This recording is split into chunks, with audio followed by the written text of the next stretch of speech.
아빠와 아들에 관련된 이야기를 제가 세 가지를 들려드리겠습니다.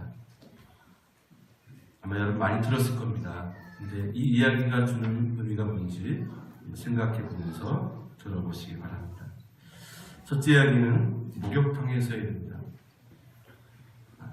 이미 오래된 그런 유머 같은 이야기지만 공중 목욕탕에 아빠와 아들이 함께 목욕을 했습니다.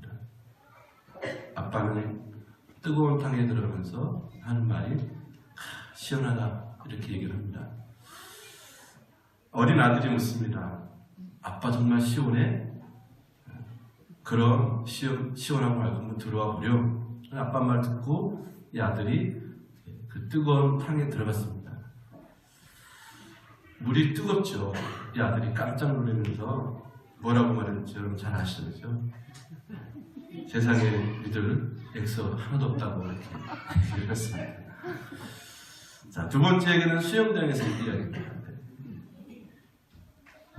수영장에서 수영 못하는 아이가 아빠와 함께 수영장을 갔는데 아빠는 이제 이 어린 아들을 수영을 가르치기 위해서 배에다 손을 얹히고 이제 어린 이 아들은 이제 발과 팔을 막 저으면서 이제 앞으로 가는 거죠.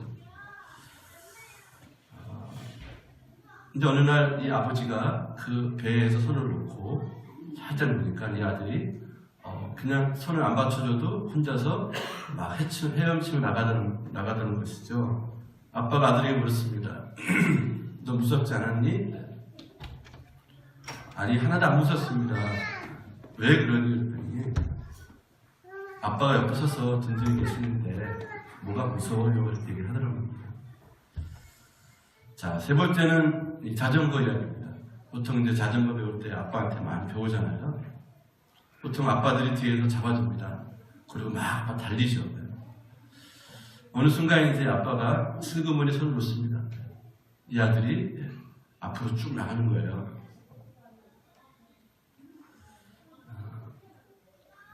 여러분 이 세 가지 이야기를 들으면서 어떤 생각이 드셨나요? 네. 이 짧은 이야기들이 우리에게 무엇인가 좀 말해주는 것 같습니다.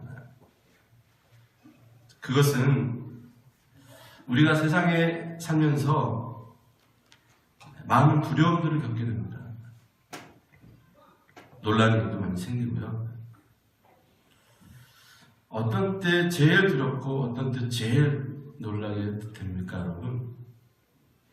여러 가지가 두렵고 놀라게 우리가 하게 만들지만은 나보다 그 어떤 사람과 어떤 상황들이 너무 큰 겁니다.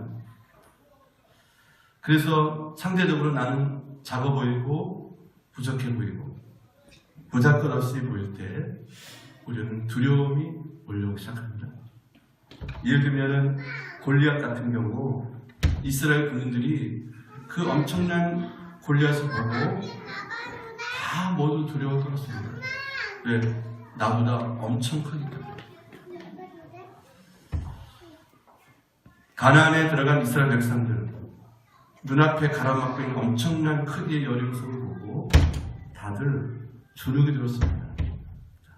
오늘도 여러분이 세상을 살아가면서 나를 짓누르고 고통스럽게 하고 절망케 하는 이 세상의 일들, 그 배후에 있는 우리가 감당할 수 없는 사단 마귀의 권세가 너무나 크고 강해서 우리가 때로는 두려워하고 그게 시간이 지나다 보면 포기하게 되고 절망하게 되는 것을 볼 수가 있습니다. 내가 겪는 문제와 고민이 너무 큰데 나는 그 앞에 너무나 연약하고 무능해 보여서 그 문제를 해결할 방법이 도저히 없어 보여서 두렵고 놀라게 됩니다. 사실은 우리가 막 센 척은 하지만 사실은 그렇지 않아요. 우리 내면 안에 그렇죠?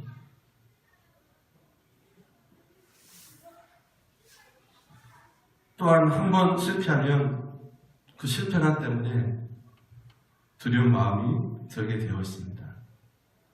자라보고 놀란 가슴, 소뚜껑 보고 놀란다고 할 수 있습니까? 과거의 실패의 경험이, 과거의 아픈 경험이, 놀랐던 경험이 나를 짓눌러 더욱 두렵게 하게 되는 겁니다. 자, 나는 안 돼. 다 해봤는데 안 되잖아. 나 이제 끝났어. 난 틀렸어. 하며 스스로 위축시킵니다. 사실 무서운 것은요, 정말 무서운 것은 내 무능함, 나의 어떠함이 아니고 바로 그 실패감입니다. 이렇게 난 안 된다고 생각하는 패배의식이 더 무섭고 더 강력한 것이 아닌가 싶습니다. 이러한 패배의식에 사로잡혀 있는 한 우리는 정말 아무것도 할 수 없는 사람이 되고 말 것 같습니다. 또한 우리가 살다 보면 의지할 데가 없을 때예요. 여러분 보통 어릴 때 보면요, 조그만 때, 꼬맹일 때 어금니를 꽉 깨물고 힘을 빡 주고 동네를 막 돌아다니는 그 이유가 뭔지 아시죠? 내 뒤에 또 내 옆에 등치가 커다란 형이 있기 때문에 이 꼬맹이는 힘을 팍 주고 돌아다니는 동네를 활보고 다니는 것입니다. 요즘 다는 안 그러지만 소위 백이라고 그러죠. 뒷배경이라고 그러죠. 이것도 필요하고 돈이나 지위도 필요할 때가 있습니다. 우리나라는 하다못해 병원을 가도요, 그 병원에 아는 사람 하나 있어도 진료받을 때 수월합니다. 하다못해 시청이나 동사무소 이런 데 갈 때도 민원 처리할 때도 아는 사람이 있으면 그렇지 못한 사람과 천지차이인 게 아직까지 있는 것 같습니다. 자, 그러니 믿을 만한 사람이라고도 있고 아니면 돈이라도 명예도 있으면 얼마나 든든하겠습니까? 그런데 이것저것 다 없는 사람은 어찌해야 할까요, 여러분? 세상 배경도 없습니다. 소위 백도 없고요, 돈도 없고 명예도 없고 믿을 건 하나 없고 의지할 거 없는 정말 무능한 사람은 어떻게 살아야 될까? 이럴 때 우리가 좌절합니다. 남들은 다 저렇게 살아가는데 나는 뭔가 싶은 생각이 드는 것이죠. 그러니 이런 사람들은 두려운 일, 놀랄만한 일만 가득한 것이 오늘의 삶이고 세상이 아닌가 싶습니다.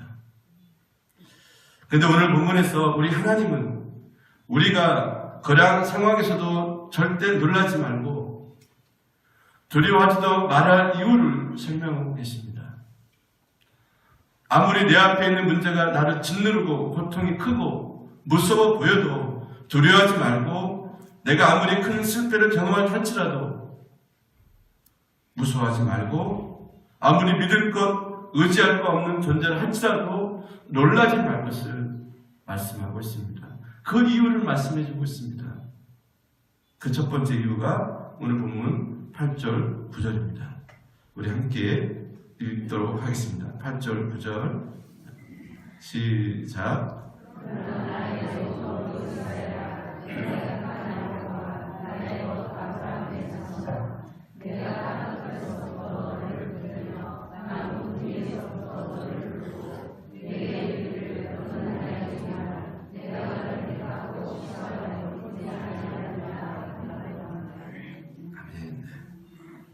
하나님은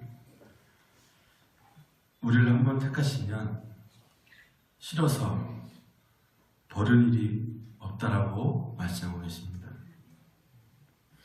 우리 사람들은 실증나서 버린 일들이 얼마나 많습니까?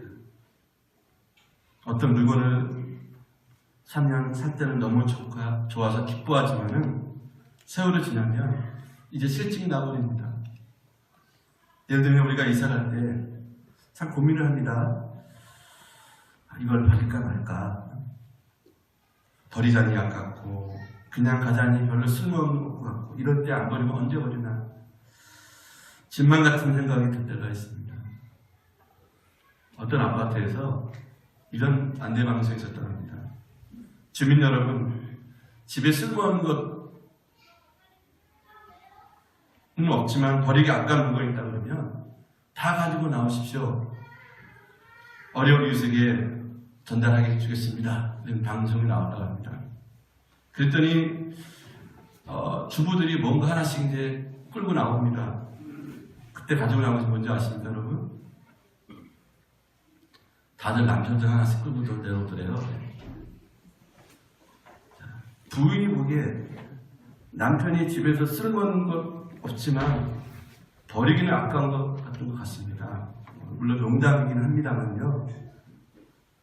물건뿐 아니라 내 남편도 내 아내도 처음 만나 결혼할 때 너무도 소중하고 귀하더니 세월이 흐르고 어느새 서로 소중함을 잊어버리고 소홀히 여기거나 귀찮게 여기는 경우가 여러분 있지 않습니까?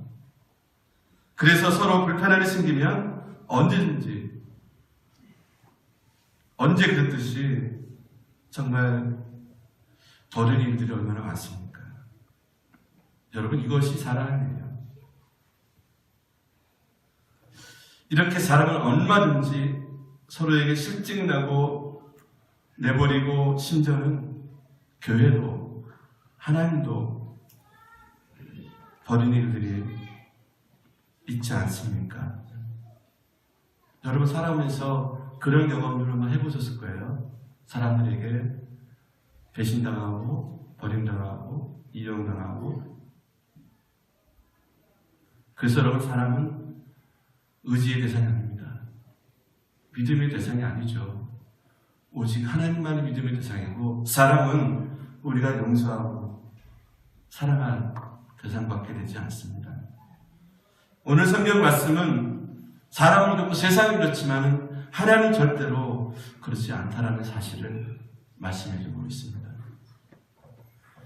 왜 하나님은 불변하시는 하나님이기 때문에 이렇게 말씀할 수 있는 것입니다.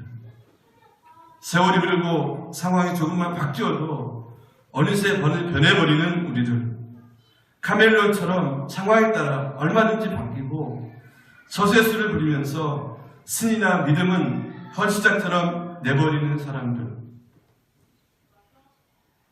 이것이 세상입니다.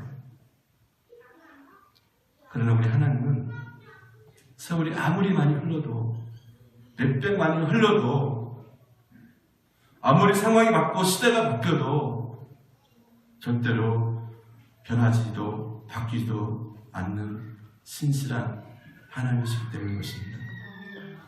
그래서 하나님은 우리에게 말씀하십니다. 나의 종, 너 이스라엘아, 내가 택한 야곱아, 나의 벗 아브라함의 자손아 라고 우리를 부르시면서 내가 내 땅 끝에서부터 너를 붙들며 땅 모퉁이에서부터 너를 부르고 내게 이르기를 나의 종아, 내가 너를 택하고 실어버리지 않겠다. 여러분, 이 말씀이 얼마나 큰 위로가 되고 힘이 되는지 모르겠습니다.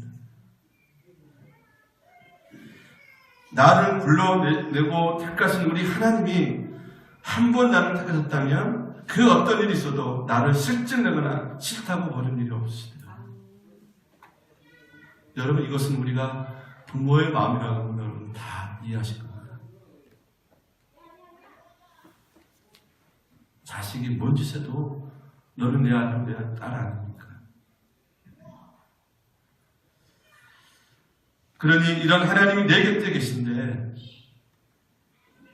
무슨 걱정이 있겠습니까? 우리 인생은 희노애락이 있습니다. 잘 될 때가 있고 못 될 때가 있고, 실패할 때가 성공할 때가 있고, 합격할 때 있고 불합격할 때가 있고요. 여러분, 그러나 그 가운데 누가 계시느냐? 하나님 계시다는 거예요. 여러분, 우리가 이 믿음 없으면 이 세상 어떻게 살아가겠습니까? 이 믿음이 없다 그러면 이 험난한 세상을 어떻게 헤쳐나갈 수 있겠습니까?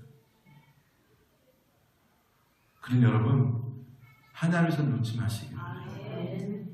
환경 때문에, 사람 때문에 나 교회 안 나가, 예배 안 나가가 되지 마시기를 간절히 바랍니다. 그럴 때마다 하나님의 마음이 무너지는 거예요. 얘야, 사실은 그게 아니다.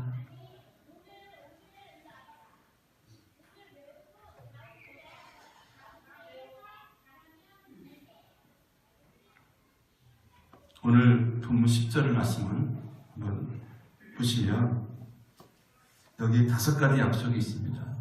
제가 읽을 테니까 한번 잘 보십시오. 두려워 말라. 내가 너와 함께하리라. 놀라지 말라. 나는 내 하나님이 됩니다. 내가 너를 굳세게 하리라. 참으로 너를 도와주리라. 참으로 나의 의로운 오른손으로 너를 붙들리라. 5가지 약속 하나씩 보겠습니다. 첫째는 내가 너와 함께하리라. 우리가 이 하나님의 성품을 이렇게 말합니다. 임마누엘 하나님. 언제나 나와 함께 하시겠다고 약속해 주셨습니다. 두 번째는 나는 내 하나님이 됩니다. 하나님 언제나 나의 하나님이십니다. 너의 하나님, 그들의 하나님이 아니고 나의 하나님이십니다. 여러분, 이 고백이 우리 이스라엘 통해서 나오기를 원합니다. 남에게 하지 않고 내가 믿는 하나님은 나의 하나님이다. 나를 사랑하시고 지켜주시고 인도하시고 약속에 신실하신 하나님. 세 번째, 내가 너를 굳세게 하리라. 네 번째, 참으로 너를 도와주리라. 여러분, 우리가 살다 보면 마음이 낙심할 때 오늘 맞습니까? 실망할 때 많잖아요. 네. 내가 약해질 때 나를 굳세게 해주시겠대요. 내가 진짜 비틀거리고 쓰러질 때 나를 도와 붙들어 주겠다고 약속했습니다. 여러분, 이렇게 말씀하시는 분 누구세요? 전능하신 살아계신 하나님이십니다. 5번째로 참으로 나의 의로운 오른손을 너를 붙들리라. 앞에 4가지 약속도 귀하고 위로가 되지만 이 마지막 5번째 약속이 가장 결정적으로 은혜를 주고 힘을 줍니다. 저는 이 말씀의 은혜를 받았습니다. 그러면 여기서 나를 붙들겠다고 약속하신 하나님의 오른손은 어떤 의미입니까? 왼손도 있는데 성경에서 오른쪽은 항상 올바르고 복된 방향을 뜻하는 것입니다. 오른쪽은 나를 돌려내주거나 도와주는 사람이 서 있는 자리라고 말합니다. 그러므로 오른손이란 위엄과 권능과 영광과 명예를 뜻하는 것입니다. 그 오른손은 구원의 손이시고 정의의 손이시고 능력을 가진 손이시고 맹세하고 사역하고 선언할 때 사용하는 손입니다. 그러므로 오늘 하나님의 오른손이 나를 붙들겠다고 약속하신 이 약속의 말씀은 하나님의 권능과 위엄과 능력의 손으로 나를 구원하시고 나를 돕고 지켜주겠다는 뜻이 되는 것입니다. 우리가 세상에서 어떠한 실패와 좌절과 질병, 고통을 당할지라도 두려워하지 않고 놀라지 않을 수 있는 그 까닭은 하나님의 그 권능의 오른손으로 나를 붙드시기 때문이었습니다. 마치 내 자전거 뒤에서 쓰러지지 않도록 붙잡고 계신다고 믿고 자전거를 타는 그 아들처럼. 제가 여러분 한번 말씀드린 기억이 나는데요. 우리가 악수를 할 때 손이 마주 잡잖아요. 네. 근데 어떤 부족은 악수할 때 손목을 잡는다고 합니다. 이렇게 손목을 잡으면 상대방이 나를 놔도 이 손이 붙잡고 있다는 것이죠. 그런 얘기 들었는데요. 내가 하나님을 놓아도 하나님은 그 강한 손이 나를 붙들고 계시는 거예요. 내가 죄를 짓고 뱅짓 다 해도 하나님 나를 붙들고 계시는 겁니다. 저는 어떤 경험을 했냐면요. 과거에 좀 제가 못났을 때 교회 다니면서도 몰래 담배 피고 술 먹고 이럴 때가 있었습니다. 근데 제 마음이 캥기는 거예요. 하나님 꼭 보시는 것 같고 내 옆에 계시는 것 같아서 제가 얼마나 부끄럽고 얼마나 회개했는지 모릅니다.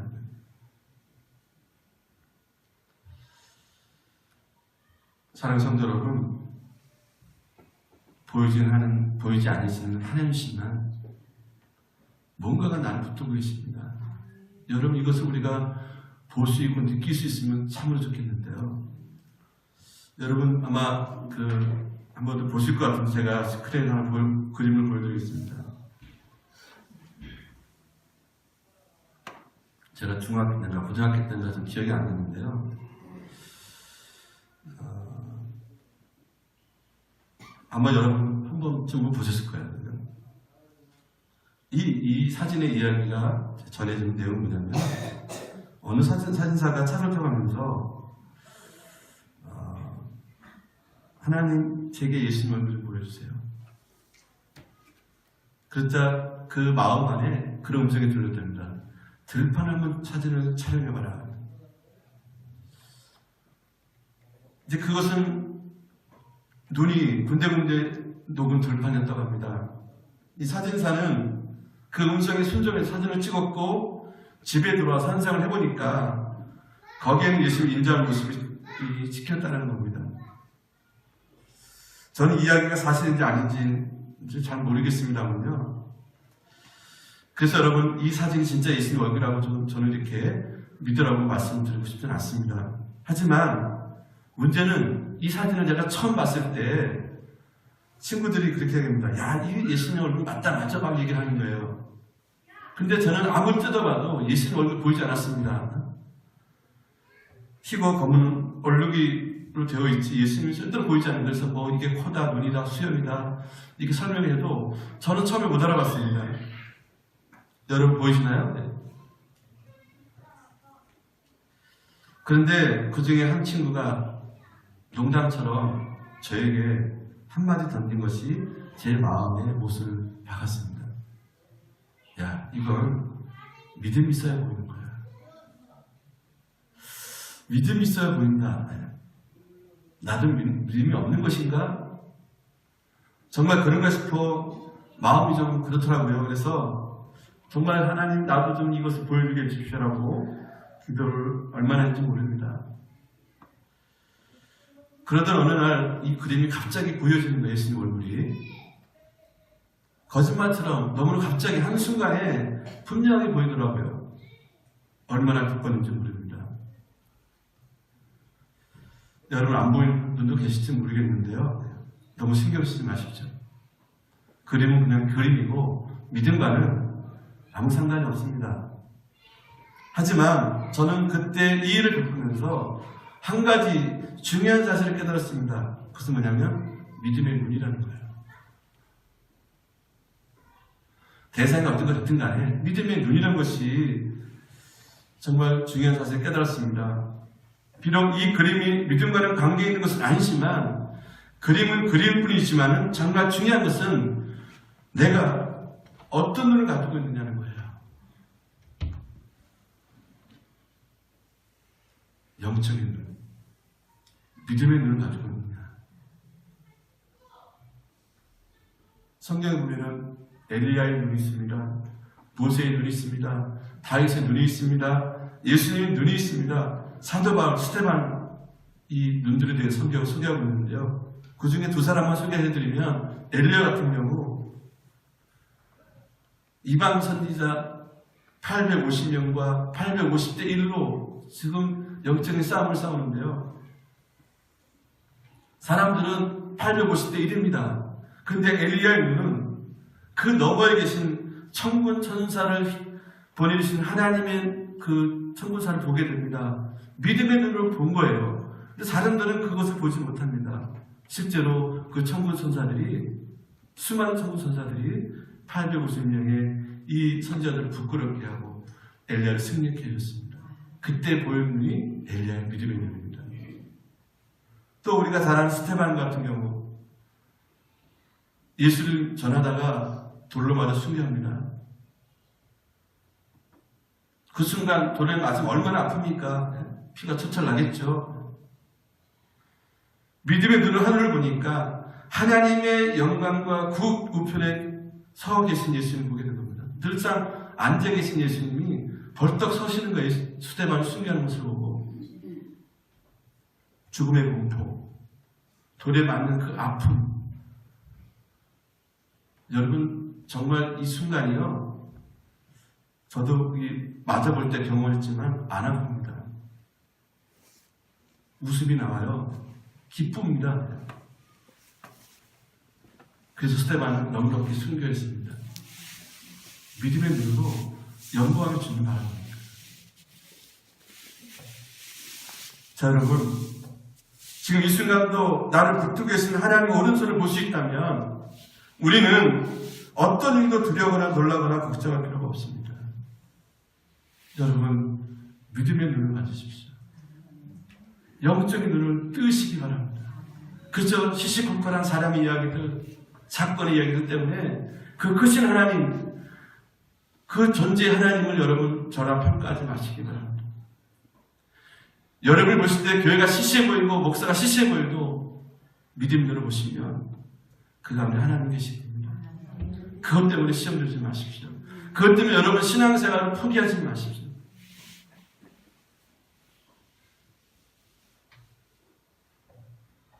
여러분에게 어떤 인생의 문제가 있고 신앙의 문제가 있을 수 있습니다. 신앙생활도 잘할 때 못할 때가 있는 것 전 이해합니다. 여러분, 그럴 때라도 하나님의 손 놓지 마십시오. 나의 없담에도 불구하고 주는 나를 붙들고 있습니다. 여전히 나를 사랑하시고 여전히 나와 함께 하신다는 것을 믿음의 눈으로 보시면 여러분들이 신앙의 깊은 나락에 빠지지 않을 거예요. 다시 일어설 수 있을 겁니다. 사람을 보지 마십시오. 환경을 보지 마십시오. 나를 사랑하시고 나를 찾아오시고 나를 붙드시는 하나님을 바라보십시오.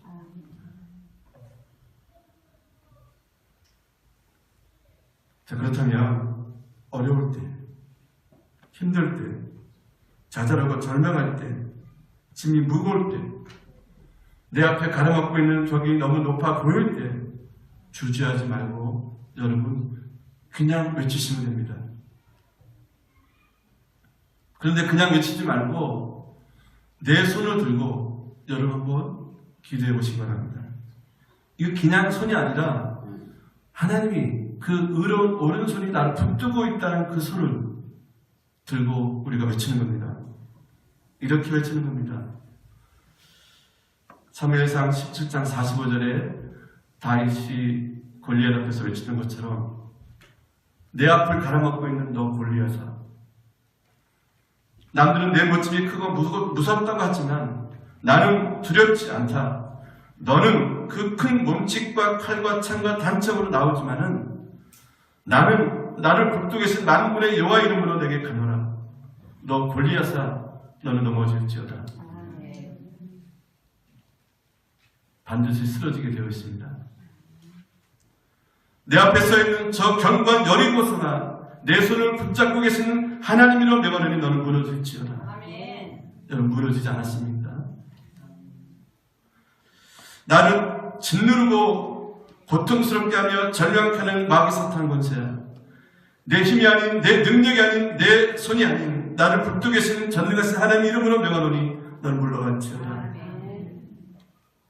반드시 물러갈 줄 믿습니다. 여러분, 화면에 제가 눈구를 이렇게 보려드릴 테니까 같이 한번 이 믿음의 고백과 선언을 같이 했으면 좋겠습니다. 다 같이 한번 믿음으로 읽겠습니다. 자, 시작. 현재 나를 붙들고 있는 모든 질병과 실패와 절망과 고민과 모든 문제들아, 나는 더 이상 너에게 붙잡히지 않겠다. 진정 나를 붙든 오직 하나님 한 분밖에 없다. 나를 붙드신 하나님의 오른손으로 명하노니 물러갈지어다. 아멘. 여러분, 이것이 바로 오른손의 신앙입니다. 나는 이들을 대적할 수 있는 힘이 아무것도 없지만은 하나님의 손이 있기에 나는 그렇게 믿음으로 말하고 선포할 때 모든 문제들이 해결될 줄 믿습니다. 여러분, 이 믿음으로 승리하시는 여러분 되시기를 주의 이름으로 간절히 축원함을 드립니다. 자, 기도하겠습니다. 살아계신 아버지 하나님, 그렇습니다. 우리는 성공할 때보다도 실패할 때가 더 많고 기쁠 때보다도 슬플 때가 더 많은 것이 인생살인 것 같습니다. 그럴 때마다 우리는 두려워하고 좌절합니다. 센 척하지만, 능력하지만 우리 여전히 연약한 사람인 것을 고백합니다. 우리가 믿는 것은 우리가 이런 인생이지만 그 크신 하나님께서 그 오른손으로 나를 붙잡아 주시고 나와 함께 해주심으로 나는 더 이상 두려워하지 아니하고 좌절하지 아니하고 실패하지 않는 인생으로 살게 하신 아버지 하나님, 이제 믿음의 눈과 영적인 눈을 떠서 나와 함께 하신 하나님을 바라보고 이 험한 세상 우리 사랑하는 성도들을 승리할 수 있도록 함께 해주시옵소서. 시장의 신앙생활에 좌절감 있습니까? 영적인 헤매는 성도들 있습니까? 세상의 문제, 인생의 문제로 낙심한 자들 있습니까? 주님 앞에 나와 기도하게 하시고 다시 믿음 회복되게 하시고 다시 일어나 빛을 발하게 하시며 이 어두운 세상에 끌려가지 아니하고 승리할 수 있는 신천함 있게 우리 예배드리는 사랑하는 성도들 다 되게 주시옵소서. 그렇게 될 줄 믿사오며 예수님의 이름으로 기도 올려옵니다.